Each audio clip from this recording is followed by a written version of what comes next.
In order to give Giovanna and her family time to prepare for her discharge from the hospital, they will not be doing any one-on-one interviews after this press briefing. When they are ready, we'll let you all know, but right now we just want to focus on them getting home and getting her back to her house and to her family. Lastly, after the news conference, the family's wishes that we asked the media not to follow her back into neuro rehab. You can take video of her walking out or being wheeled out of the room, but otherwise, no video of her crossing the street when she goes back to her unit. All right?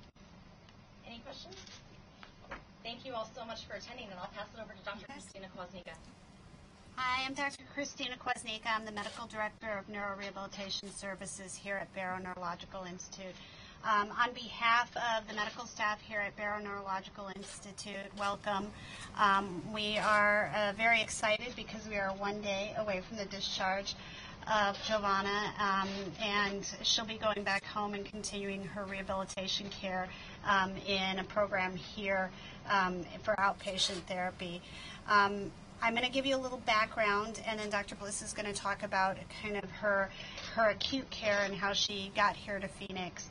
After her injury on the night of October 1st, she was brought to University Medical Center in Las Vegas, Nevada, where she received her original ICU and acute care. While there, Frank can talk a little bit about, but she was given a very poor prognosis, and they wished to return her back here to Arizona where her family was and her support network was. So she returned here to Select Specialty Hospital and received care there under the care of Dr. Bliss. That's where I first met her, and though she won't remember the first time, that's okay.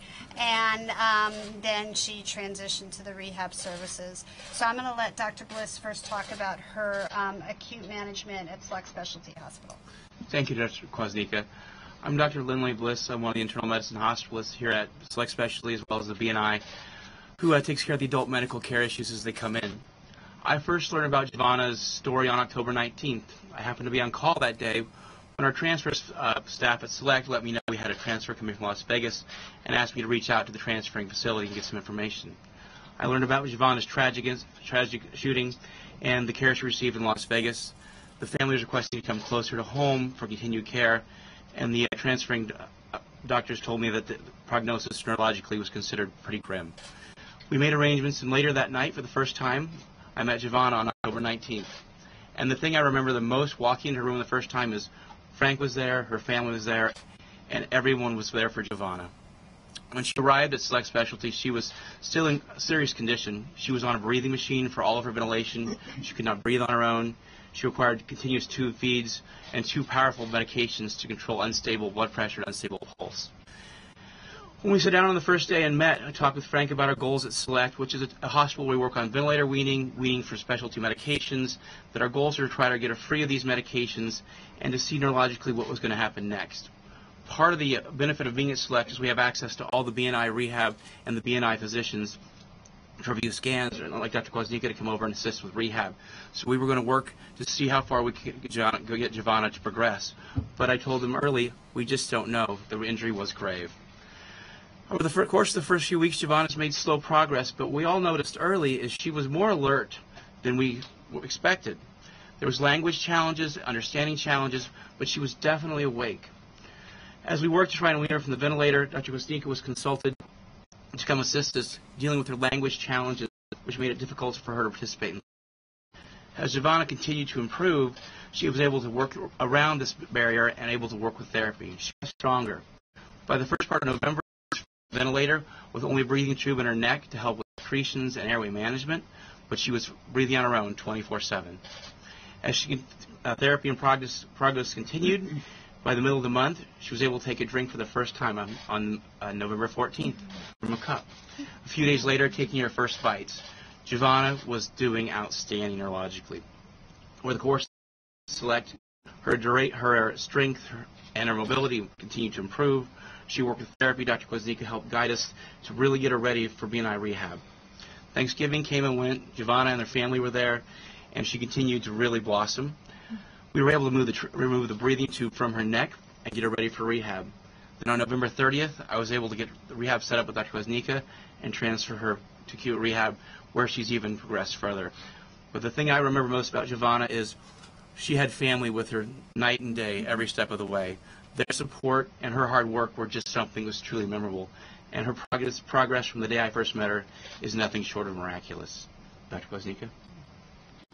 So there's a challenge taking care of patients with gunshot wounds, and it's hard to speak about it when you're right next to the patient, but the mortality of gunshot wounds to the head is about 50%. They're some of the most challenging brain injury patients we take care of. Even those that survive through the acute care oftentimes have a lot of neurologic problems or neurologic impairment that takes a prolonged period of time to recover from, and a lot of therapy. So with that in mind, when I first met Giovanna in Select, she was, her eyes opened, but she wasn't following any commands. But I also had the advantage of knowing that where the bullet entered her brain, it came from on top and went down into the center and was to the left side of her brain, and the injury was more on the left side. The left side of our brain is responsible for driving our language and communication.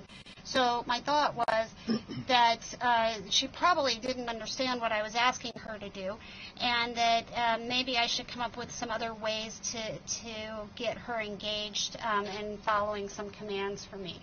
So that was the first thing I told the therapist, is my expectation would be that she's having a hard time understanding us when we're telling her things to do, and that they should adapt their therapy with that. The other thing is I told the therapist that her right side probably isn't going to work as well, and so we should focus right now on doing automatic things with her left side.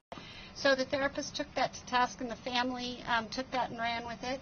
And the next time I was back at Select, she had been taken off of medications that she was on for pain and for sedation, and she clearly was a lot more alert, following me around the room, and was definitely ready to get prepared for that next stage in rehab. When she came to our rehab unit here at Barrow Neurological Institute, she did what we call acute rehab, which is at least 3 hours of therapy a day.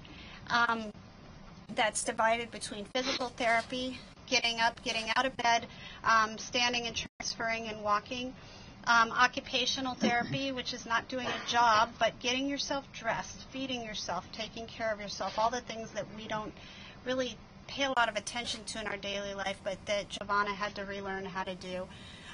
Eating, which is important, and getting to eating regular foods and swallowing them appropriately, and then speech therapy to work on communication, and eventually we've been working now on memory and that sort of stuff as well. So she has been a go-getter, an amazing really has worked hard at everything we've given her, even though, if you can imagine, not being able to come up with the words you want to say is a sometimes very frustrating thing. She hasn't really stopped progressing because of that frustration. Her family has definitely not limited it to 3 hours of therapy a day.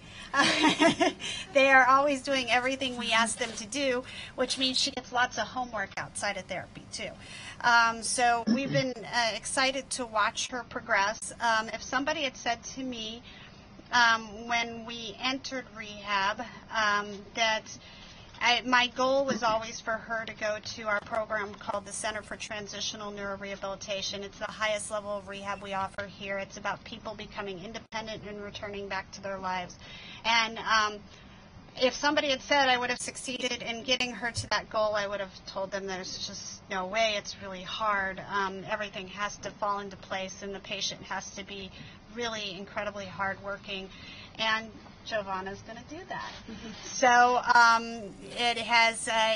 it's really fulfilling to be able to see that kind of progress, and then also to know that the next step is even more exciting. The next step is about being able to take back your life, which is really what we all want when we're doing rehabilitation.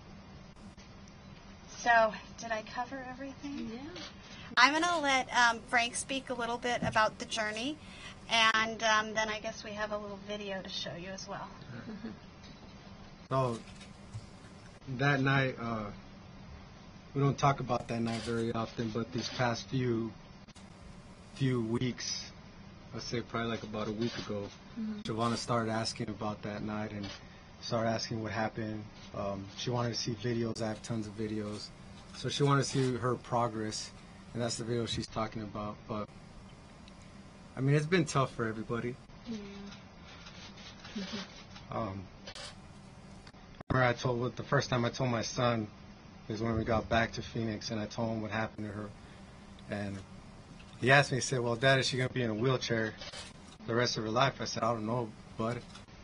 And I said, why? He's like, well, tell her not to walk too soon because we could get in front of all the lines in Disneyland. But my son was strong. He stayed strong through this whole process. He always had a positive vibe with Giovanna when he would go talk to her, and he would sit there at the edge of her bed and he would speak to her. My daughter, I didn't let my daughter see her for 2 months until Giovanna. I told Giovanna when she started waking up, I said, you won't see our daughter until you ask me to bring her. And sure enough, 2 hours later, in the bits and pieces where she could speak, she asked me to bring Ariel. So I brought her, and it was emotional for everybody, but the hardest part for us was the unknown. We spent so long, seeing Giovanna asleep, and then even when she started opening her eyes, it was hard to grasp that she might stay like that for the rest of her life. The doctors were pretty straightforward with us.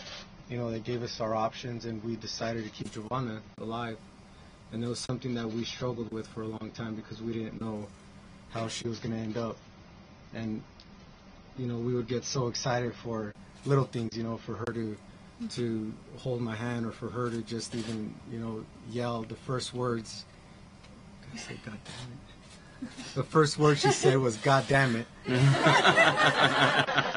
And her dad told her, like, Mija, don't say that. You're supposed to be the miracle child. But, me and Giovanna, we've been married for 6 years, and we've been together for 13. So we've been together for a long time, and I remember when we were first starting out that we had a hard time. We struggled a lot, with finances and things, just like kids do. So that night, I remember looking back, and you could see the Las Vegas Strip, and I thought to myself, wow, we've come a long way.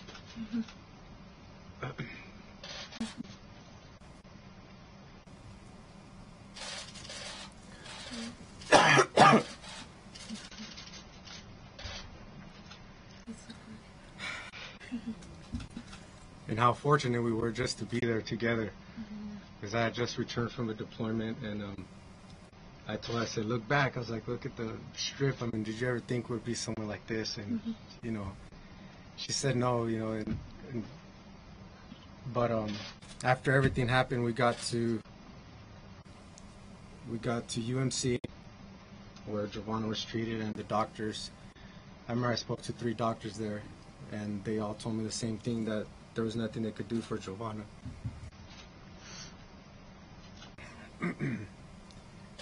And that it was a non-survivable injury. And I sat with her for about 10 hours before my family got there. And I just kept thinking of what was going to happen and what decision I was going to make. Her mom got there, and we talked about it, and we still hadn't made a decision. So it was like the next day, a doctor came in and asked me if she wanted to be an organ donor, and I told him we weren't going that route yet. 2 days later, I had a dream that Giovanna visited me. She hugged me and kissed me, and she said everything's going to be okay, and she walked away. And I called her mom, and I said, we're keeping Giovanna alive. She's going to be all right.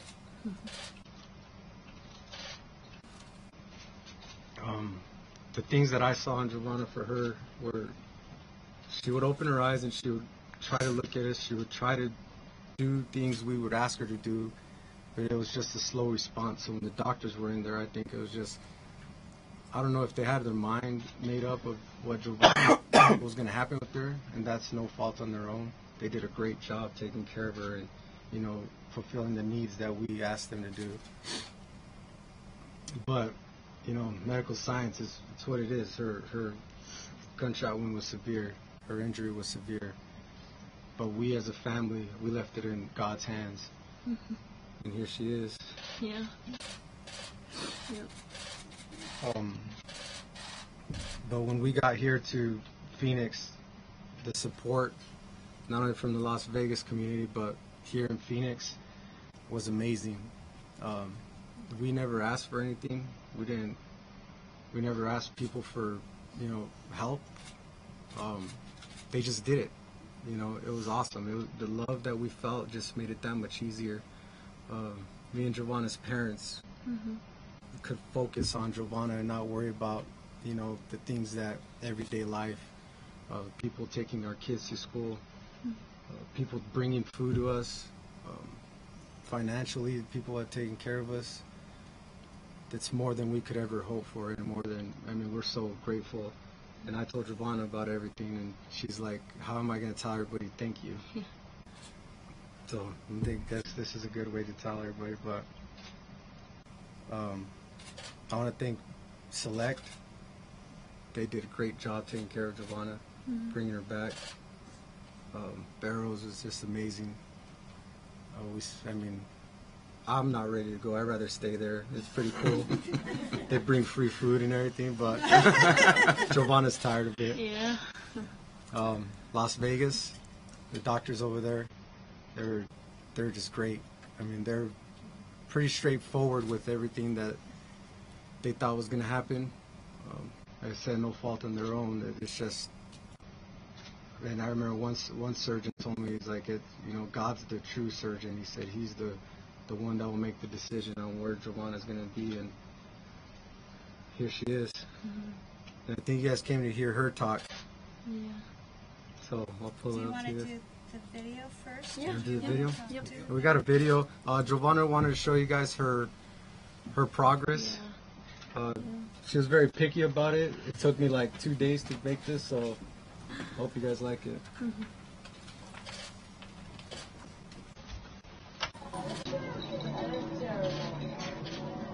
This was before the Jason Aldean concert. Go, Giovanna! Giovanna's voice.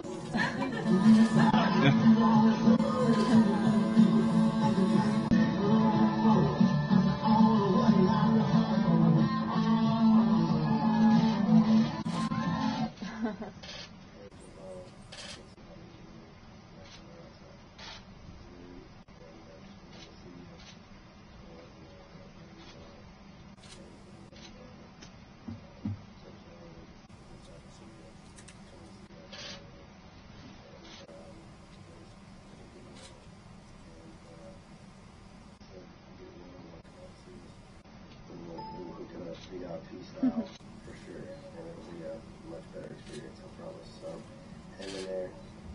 We love you. Praying for you. Get well soon, and we'll see you 70%.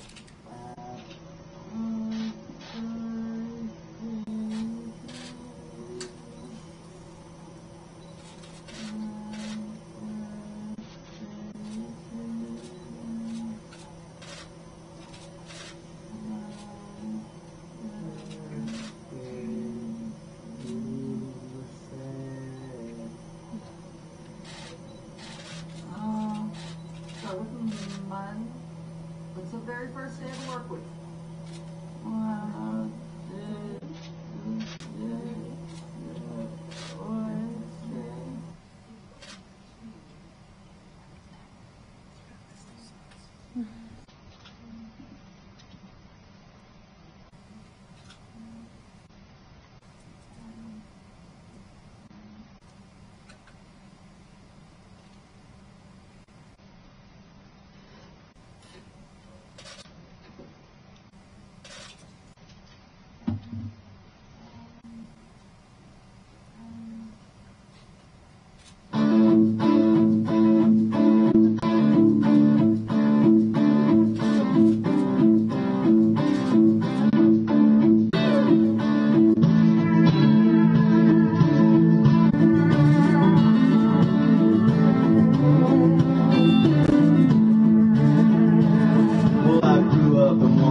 can't show the rest because there's other patients in there.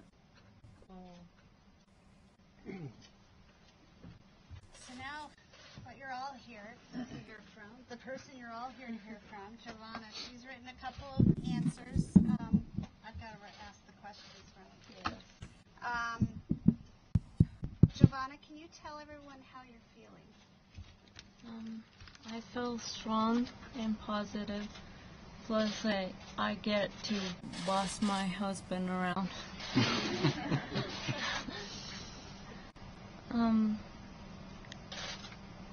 I'll just smack him with my cane.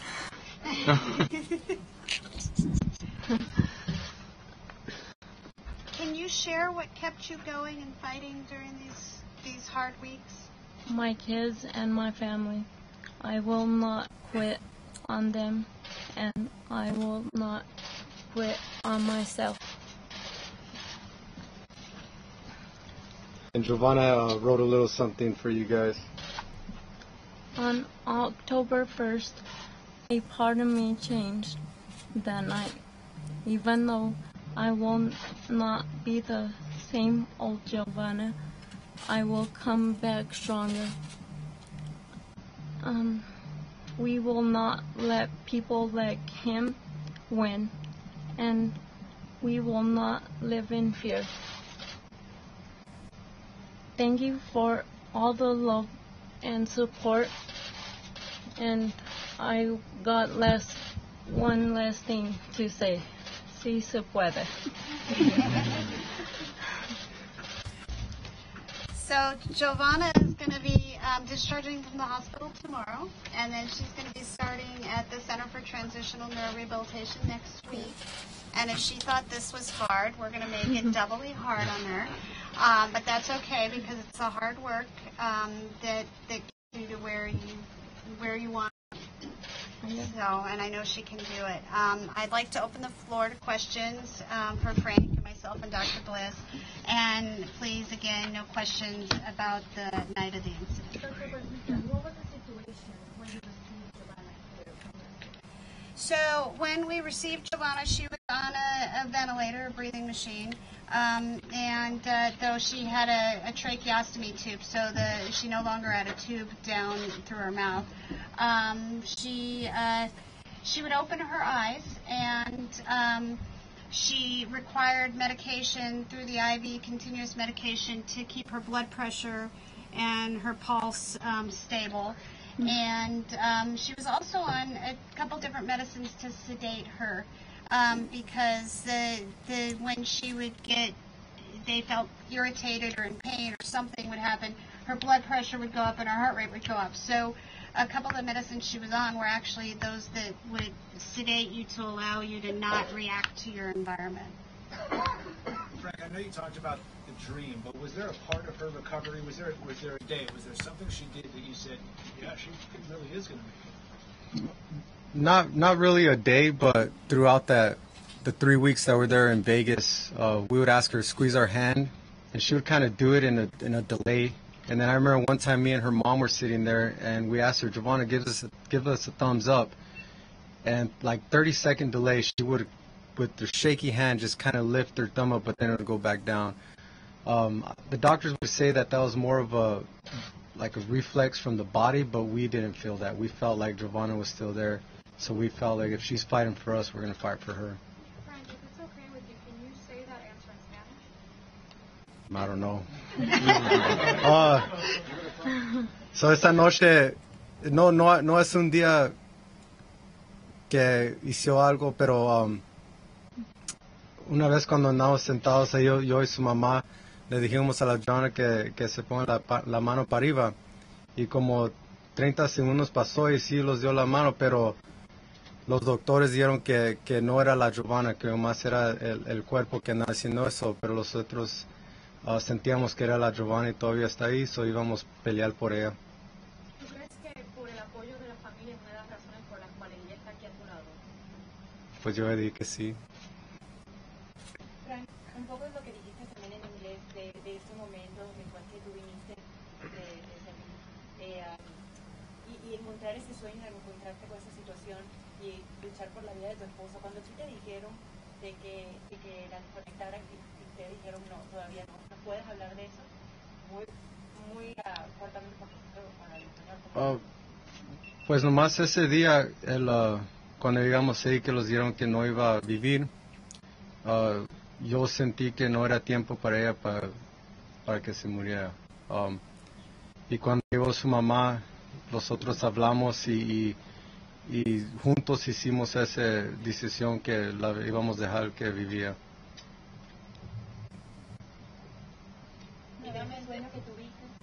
El sueño, pues más que llegó cuando estaba dormido y me abrazó y me dio un beso y dijo que todo iba a estar bien. Y en ese momento yo, pues, creemos en Dios y yo creo que Dios la mandó para dirigirme. Nuevamente en español, si dices cómo te sientes con los doctores, con la comunidad que los ha apoyado aquí en Arizona y sobre todo como detenerla a un lado. Ya lo dijiste, pero ahora en español. ¿Cómo me siento? Pues muy orgulloso, así se dice. Estoy muy feliz que tenemos muchos amigos y mucha gente que cree en Giovanna y que los ayudó. Pues estamos muy felices y la Giovanna también, los dos. What was the conversation like when you told Giovanna what had happened? I want to understand that, why she ended up in the hospital. First she was mad at me because I was hiding stuff from her. She told me quit hiding, beep. So I had to be a little more open. She would ask her mom and her dad to give her all the information. So finally, it was emotional. You know, a lot of people, they see this, you know, they see us smiling. But there's still that dark side, and we still live a struggle. And, you know, it doesn't matter if I'm talking about that night or if we're talking about what happened. We still have those moments, and she still has those moments because she has to live through those. Because it's hard for somebody to, you know, wake up one day and you can't move. The very first thing that she remembers when she woke up was panic because she couldn't move and she couldn't talk. So we still live those days, and we still have those hard times where it's very emotional and it's still a struggle, you know. We laugh, we joke with our friends and our families, but you know, when we're laying our heads down, it's tough. ¿Qué tan importante fue la fe? What? ¿Qué tan importante fue tener fe? I'm gonna answer that in English.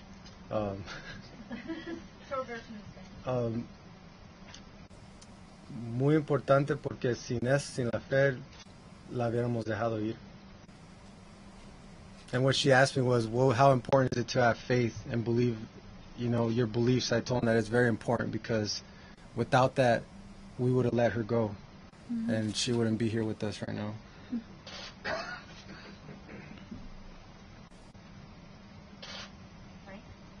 How did you two meet? High school. Yeah. I've known her all my life. Me and her brother were in the same grade, but I've known her all my life, and she finally gave in to me because I kept coming around. And we started dating after I graduated. She was a senior, and then she followed me to. No. You followed me. We went to San Antonio together, where I was there for basic training and tech school, and for the Air Force, and she followed me over there.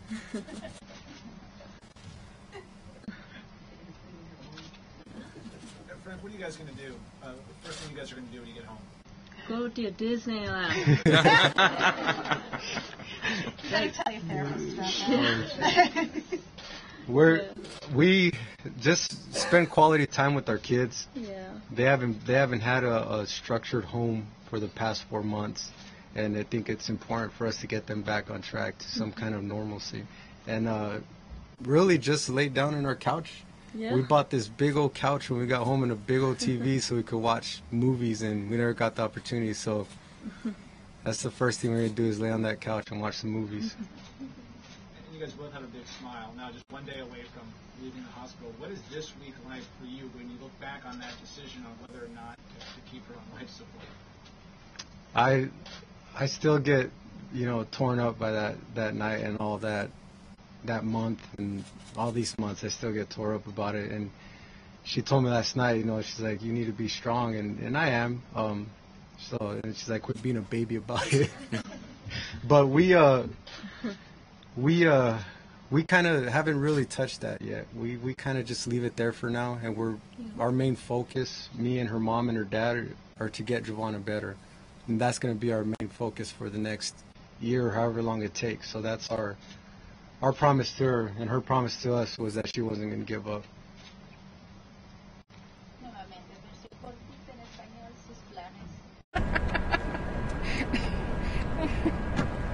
Sir?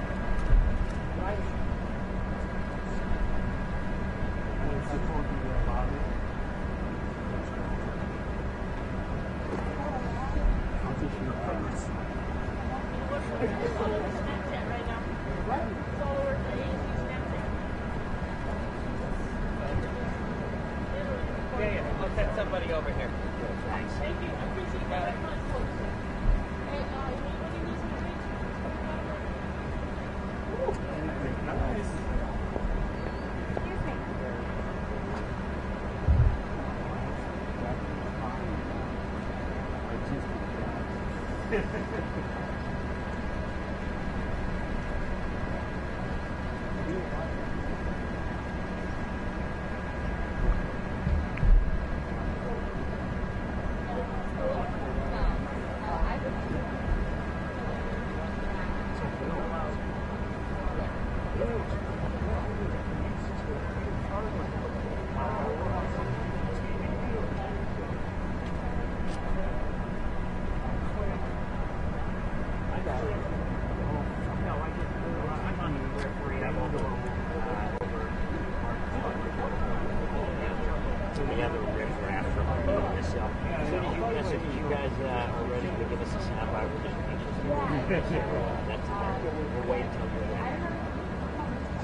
On the other side towards the center.